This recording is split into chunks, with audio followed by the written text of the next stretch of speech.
Hi hello friends, ಎಲ್ಲರೂ ಹೇಗಿದ್ದೀರಾ? ಎಲ್ಲರೂ ಚೆನ್ನಾಗಿದ್ದೀರಾ ಅಂತ ಭಾವಿಸ್ತೀನಿ.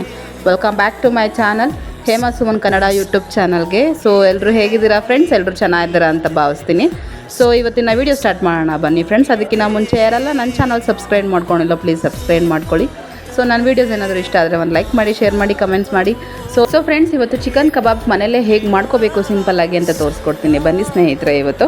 ಸೊ ಇವಾಗ ನಾನೊಂದು ಬೌಲ್ ತೊಗೊಂಡಿದ್ದೀನಿ. ಆ ಬೌಲ್ಗೆ ಇವಾಗ 1 ಸ್ಪೂನ್ ಆಗೋಷ್ಟು ಕಾರ್ನ್ಫ್ಲೋರ್ ತೊಗೊಂಡಿದ್ದೀನಿ, 1 ಸ್ಪೂನ್ ಆಗೋಷ್ಟು ಮೈದಾ ಹಿಟ್ಟನ್ನ ತೊಗೊಂಡಿದ್ದೀನಿ, 1 ಸ್ಪೂನ್ ಆಗೋಷ್ಟು ಚಿಲ್ಲಿ ಪೌಡರ್ ತೊಗೊಂಡಿದ್ದೀನಿ, ರೆಡ್ ಚಿಲ್ಲಿ ಪೌಡರ್ ಇದು, ಒಂದು ಅರ್ಧ ಸ್ಪೂನ್ ಆಗೋಷ್ಟು ಧನಿಯಾ ಪುಡಿ ತೊಗೊಂಡಿದ್ದೀನಿ.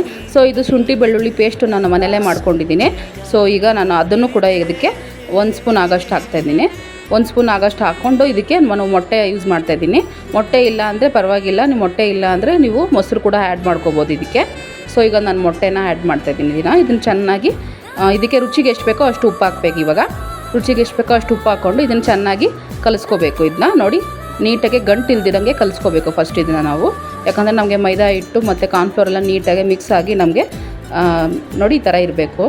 ಸೊ ಈಗ ಒಂದು ಅರ್ಧ ಕೆ ಜಿಯಷ್ಟು ಚಿಕನ್ ತೊಗೊಂಡಿದ್ದೀನಿ. ಒಂದು ಅರ್ಧ ಕೆ ಜಿಯಷ್ಟು ಚಿಕನ್ ತೊಗೊಂಡು ಅದಕ್ಕೆ ಹಾಕಿ ಮಿಕ್ಸ್ ಮಾಡ್ಕೊಳ್ಳೋಣ. ಸೊ ಈಗ ನೋಡಿ ಮಿಕ್ಸ್ ಮಾಡ್ತಾಯಿದ್ದೀನಿ.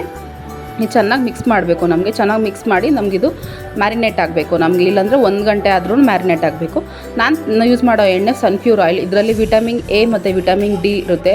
ಇದು 100% ಚೆನ್ನಾಗಿ ಸರ್ಟಿಫಿಕೇಟ್ ಆಗಿರೋದೇ ಆಯಿಲ್. ಇದು ತುಂಬ ಆರೋಗ್ಯಕ್ಕೆ ತುಂಬಾ ಒಳ್ಳೆಯದು ಫ್ರೆಂಡ್ಸ್. ಇದನ್ನು ಯೂಸ್ ಮಾಡಿ ನೀವು. ಸೊ ಈಗ ನಾನು ಮ್ಯಾರಿನೇಷನ್ ಮಾಡಿಕೊಂಡು 1 ಅವರ್ ಆಗಿದೆ. ಸೊ ಈಗ ನೋಡಿ ಚಿಕನ್ ಚೆನ್ನಾಗಿ ಮ್ಯಾರಿನೇಟ್ ಆಗಿದೆ. ಸೊ ಈಗ ಎಣ್ಣೆಗೆ ಹಾಕೋಣ ಬನ್ನಿ. ನೋಡಿ ಒಂದೊಂದೇ ಹಾಕ್ತಾಯಿದ್ದೀನಿ. ಎಷ್ಟು ಚೆನ್ನಾಗಿ ಬಂದಿದೆ ನೋಡಿ ಸೂಪರಾಗಿ ಬಂದಿದೆ ಮಾತ್ರ. ಅದಕ್ಕೆ 1 ಅವರ್ ನೆನೆಸಿಟ್ಬಿಟ್ರೆ ಚೆನ್ನಾಗಿರುತ್ತೆ ಇದು ಕಬಾಬು. ಸೊ ನೋಡಿ ಈಗ ನಾನು ಹಾಕ್ತಾಯಿದ್ದೀನಿ.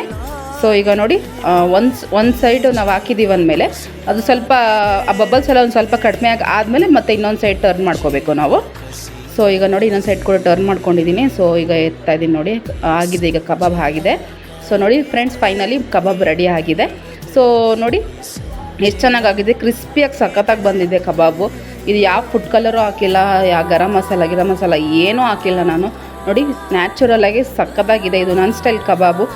ನಿಮಗೇನಾದರೂ ಇಷ್ಟ ಆಗಿದ್ದರೆ ಒಂದು ಲೈಕ್ ಮಾಡಿ, ಒಂದು ಶೇರ್ ಮಾಡಿ. ನಾನು ಇನ್ಸ್ಟಾಗ್ರಾಮ್ ಕೂಡ ಪೇಜ್ ಓಪನ್ ಮಾಡಿದ್ದೀನಿ. ಇನ್ಸ್ಟಾಗ್ರಾಮ್ ಪೇಜಲ್ಲಿ ನಾನು ಹೇಮಾ ಸುಮನ್ ಕನ್ನಡ ಬ್ಲಾಗ್ ಅಂತ ಹಾಕಿದ್ದೀನಿ. ಅದನ್ನು ನೀವು ಹೋಗಿ ಫಾಲೋ ಮಾಡ್ಕೊಳ್ಳಿ. Thank you so much. Bye.